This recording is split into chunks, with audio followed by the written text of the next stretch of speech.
플랜트 현장 공사의 쉬운 이해를 돕기 위해 만든 무료 나눔 지식 채널 플랜트 김 소장이에요. 잘 지내고 계시죠? 최근 언론에 국내 건설사들의 불경기 관련 기사들이 많이 보도되고 있습니다. 이번 시간에는 그 중에서도 역대 최대의 적자를 기록한 현대엔지니어링 상황에 대해서 살펴보고 또한 이러한 것이 무엇을 의미하는지 쉽게 설명드려 보겠습니다. 정말 유익한 시간이 되셨으면 좋겠습니다. 구독과 좋아요, 댓글과 알람 설정은 잊지 않으셨죠? 자, 그럼 출발해 보시죠. 현대건설이 연결 자회사인 현대엔지니어링의 대규모 손실로 2024년 연결 기준으로 1조 2209억 원의 영업손실을 기록했습니다. 이는 23년 만에 처음으로 겪는 연간 적자로 매출은 32조 6,944억 원으로 전년 대비 10.3% 증가했지만 영업손실로 전환되어 매우 이례적인 상황입니다. 참고로 현대엔지니어링은 비상장사이며 회사 지분의 38.6%를 차지하고 있는 최대 주주 현대건설의 자회사이기 때문에 현대엔지니어링의 실적을 설명할 때는 필연적으로 모회사인 현대건설이 언급되는 것입니다. 현대엔지니어링의 적자에서 특히 주목할 점은 해외 프로젝트 상황입니다. 2018년부터 2023년까지 미청 구공사 채권과 공사 미수금이 지속적으로 증가했습니다.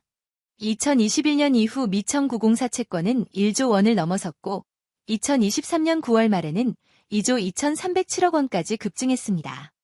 참고로 미청 구공사 채권이라는 것은 예를 들어 음식은 다 만들어서 제공했는데 손님과의 의견으로 아직 계산서를 손님에게 건네지 않은 상태를 말합니다. 공사 현장으로 보면 공사는 진행했지만 아직 발주처에 청구를 하지 못한 금액입니다. 미청 구공사 채권이 발생되는 이유는 대표적으로 추가 공사, 설계 변경이나 품질 문제 등으로 계약 부분과 다른 부분에 대해서 발주처가 승인이 안 돼 청구를 못하고 있는 경우입니다. 그래서 아직 청구할 권리가 확정되지 않은 조건부 상태이기 때문에 계약으로 발생된 조건부 자산이라는 의미로 미청 구공사 채권을 계약자산이라고도 합니다.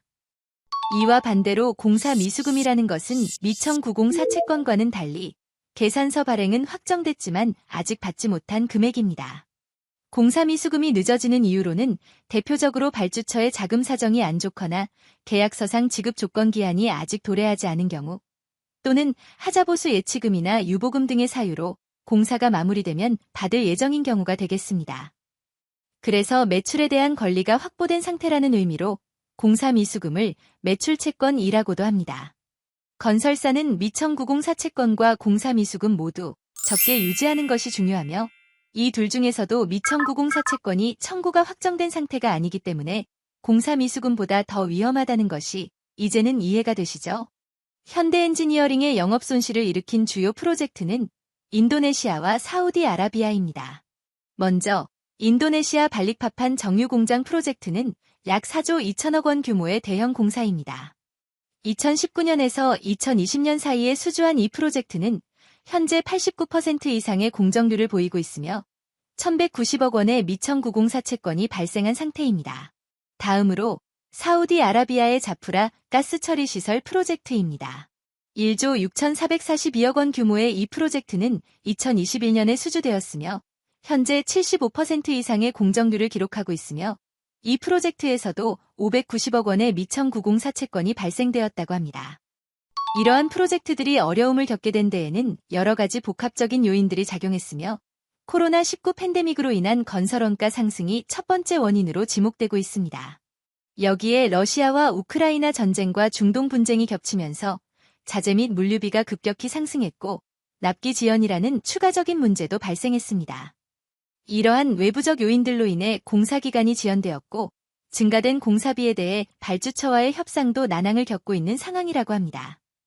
이러한 복합적인 문제들이 연쇄적으로 발생하면서 두 프로젝트 모두 당초 예상했던 것보다 훨씬 더 큰 비용 부담과 일정 지연이 발생되었다고 보도되고 있습니다. 업계에서는 현대건설 대표와 현대엔지니어링 대표의 취임 후 첫 실적 발표에서 그동안의 누적 손실과 향후 잠재적 부실효소 등을 이전 경영기간에 반영하고 다음 해에 더 큰 실적을 유도하기 위해 빅베스를 단행했다는 평가가 지배적입니다. 해외 사업의 잠재적 손실을 언젠가는 실적에 반영해야 하는데 누적 손실을 회계장부상에서 선제적으로 모두 털어버림으로써 나란히 첫 경영활동에 나선 현대건설 대표와 현대엔지니어링 대표에게 힘을 실어주기 위한 조치라는 분석입니다. 또한 현대엔지니어링은 실적이 좋지 않은 2021년도에 주식 상장을 준비하다. 수요회 측에서 예상보다 부진한 성적으로 2022년 1월에 기업 공개 IPO를 철회를 한 경험이 있기 때문에 이번 빅베스 단행으로 기업 공개 IPO에 재도전하기 위한 포석이란 추측도 있으나 다른 한편으로는 그보다는 회사의 매출과 이익률을 모두 개선하여 장기적인 내실 다지기 가능성에 더 무게를 두고 있습니다. 현대엔지니어링은 2022년부터 3년 연속 해외 건설 수주를 이어가며 공사 실적과 매출 규모를 크게 늘리면서 도급 순위, 시공 능력 평가 4위 건설사로 올라섰습니다. 하지만 정작 현금 창출력과 수익성이 갈수록 떨어지고 있습니다. 3년 만에 순이익이 3분의 1로 줄었고 미청 구공사비와 공사 미수금은 급증하면서 영업적자는 61.6% 확대됐습니다. 이에 건설업계 관계자, 증권업계, 신용평가사들의 전망은 올해에도 마진이 좋지 않은 프로젝트 준공이 예정되어 있어 해외 현장 수익성의 빠른 회복은 기대하기 어렵다고 보기 때문에 대체로 신중하고 우려스러운 입장입니다.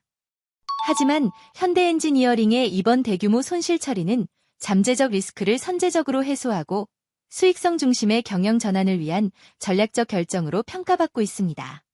이를 위해 G2E, 그린 인바이런먼트 앤드 에너지 사업부 출범을 시작으로 수소 사업 추진팀, EVC 사업팀, 에너지 사업부 등을 잇따라 신설하며 친환경 기술과 신재생에너지 중심의 사업 재편의 포트폴리오 강화를 통해 미래 성장 동력 확보에 박차를 가하고 있습니다.